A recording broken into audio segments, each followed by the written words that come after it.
Hey, what's going on, my friends? Havoc Fanatic here, and I wanted to talk about Middle-earth: Shadow of War. I just finished this game in 2023. That's crazy. This game came out in 2017, but I initially skipped it because of the kind of predatory microtransactions that they wanted to stick in there at the end and have you buying the units instead of earning them, which I decided personally I was going to wait until they were pulled out of the game to have anything to do with it. That and the performance hiccups that I heard about the game on different platforms led me to just think I was going to wait on it. And it was until now that I found a good time to get into a game that was this big.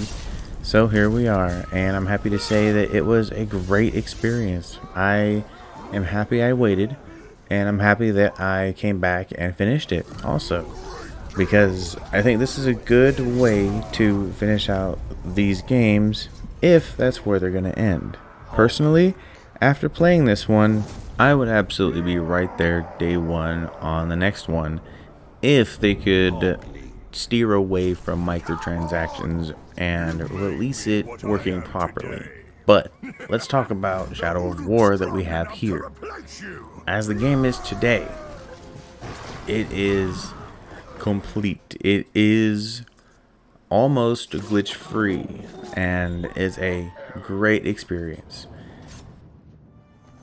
We're going to talk story first, and I'm going to go in full spoilers for this game. It's been out for a long time, and the people who are interested this far in are probably still going to play it regardless. So, the story.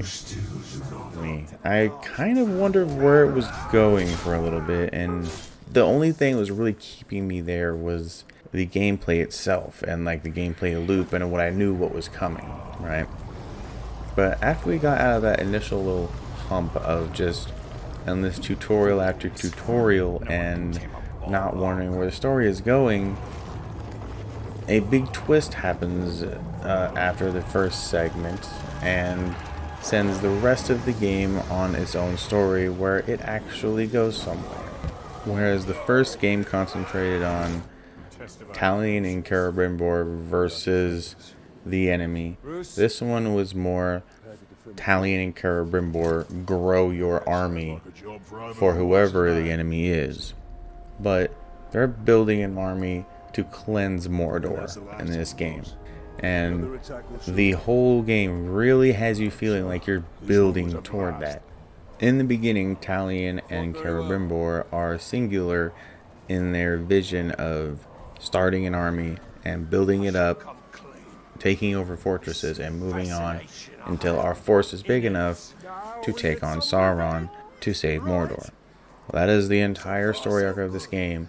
Everything else is just smaller arcs riddled within there, smaller storylines that kind of converge into one and affect each other, but it kind of leaves the story feeling a little segmented when you go off on one and one mission has literally nothing to do with another until a specific point.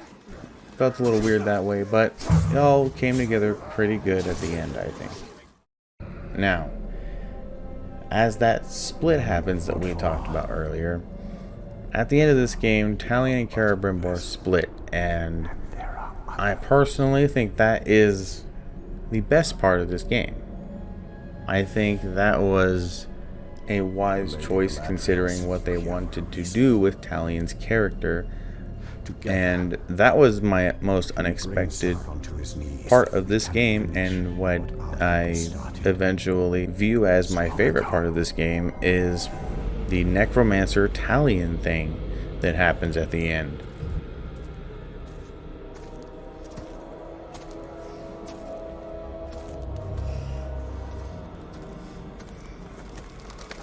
You must have rocks in your head. This is Minas Morgul, and you are one man. I am one. But we are many.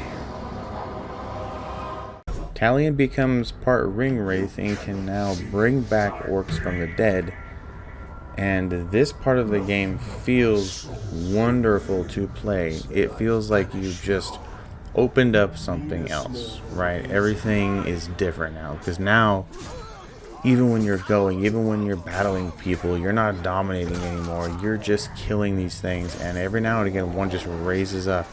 And this can apply to captains as well, and captains you've killed, or some of your captains that you've lost that you can now bring back. This dynamic makes fighting against fortresses, laying siege to them, taking your army out on wars and everything just so much more interesting and just so much more cool, because Talion's new powers really end up changing the game for you and opening it up to you in a way that makes you want to put more time into it and finish all the little things you have here and there. Now the gameplay is as such. You start a new area, you start taking over captains as quickly as possible, creating spies when you can. You are then tasked with making a plan to take out the Overlord's war chiefs, and then a plan to take out the war chief. You dare step in my throne room? I serve Dark Lord. Command his fortress. I am one of fighting Ologhai. What are you? Your executioner. There's multiple ways to do this. Why they're putting spies on the inside of the enemy's ranks, or just outright going to war and just going to battle with all of them at once, which both are very satisfying to do. And every area does have that same loop as, you know, collect and move through your ranks, get the stronghold, but it's supported by some seriously solid combat that feels a little floaty at times, but really gets the job done. It feels really good when you end up unlocking all of your abilities and get a real good build going.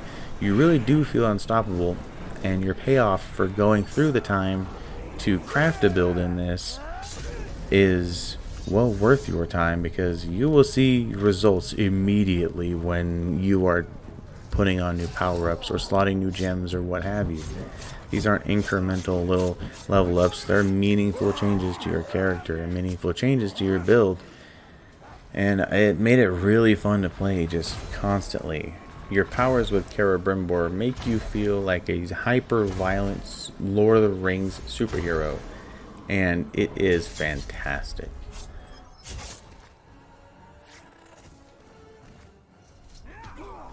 But without a doubt, the highlight of the game is the Nemesis system.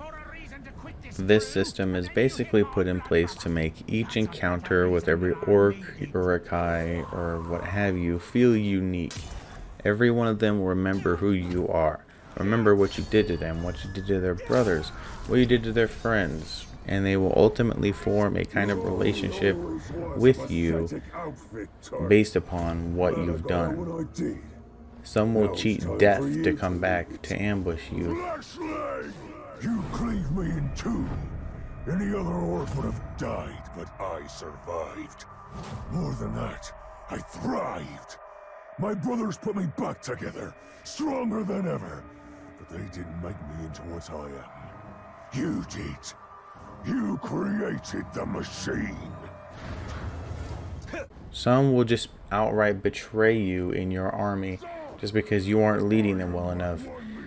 I've had units betray me strictly because I left a fellow unit behind, and they recognized that I didn't care about my units, so he didn't want to be part of my army. It's this kind of system that we really need in other games that I really hope WB just loosens the grip on, because I know they have this patented, but they really need to let other studios use this.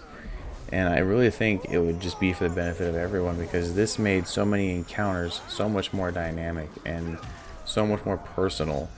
I genuinely believe that if I play this game through beginning to end again, I will have a very different experience with my actual gameplay, because the orcs will be so much different, and they'll be coming in different orders. They'll become different types of orcs, and it's just It makes for such a dynamic game that makes it a pleasure to play throughout, and I assume it'll be a pleasure to revisit for that reason.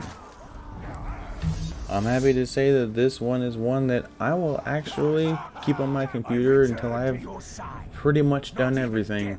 This will be one that I would like to jump in every now and again to make my army stronger, just to see that splendor and experience that top level and destroy my enemy and take over a stronghold. That just sounds wonderful to me. And if that sounds wonderful to you, go out and get it. This game is super cheap now. You can get it for less than $10 on sale, the definitive one with everything in it.